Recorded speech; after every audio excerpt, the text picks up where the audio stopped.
Puis lors d'une nuit, les gens dormiront et au matin les croyants se réveilleront pour accomplir la prière de Subh, comme à leur habitude. Puis après la prière de Subh, ils s'étonneront qu'il fait toujours nuit. En principe, lorsqu'on sort de la mosquée après la prière de Subh, on voit les premières lueurs de l'aube, n'est-ce pas? Et pendant ce jour-là, il fera nuit. Le soleil n'apparaîtra pas. Wallah al-azim, ça fait peur. Imaginez-vous un petit peu.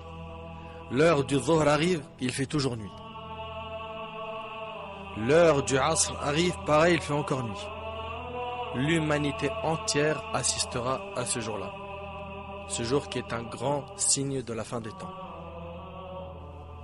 Il s'agira du premier signe d'entrer dans la phase de bouleversement général de la situation de l'univers tout entier, qui est le lever du soleil de l'ouest. Le lever du soleil de l'ouest. Ce soleil qu'Allah Azza wa Jalla a créé, s'est toujours levé de l'est pour se coucher à l'ouest. Allah Tabarak wa Ta'ala l'a créé et l'a placé selon un calcul minutieux.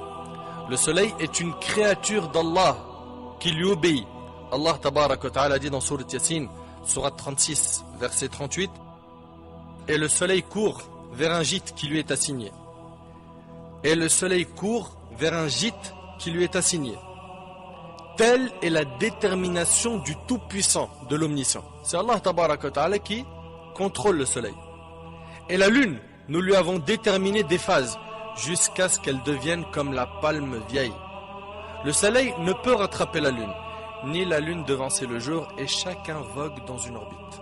Et chacun vogue dans une orbite. Abu Dharr radiallahu anhu rapporte qu'un jour le prophète sallam a dit: savez-vous où va ce soleil? Ils répondirent: Allah et son messager savent mieux.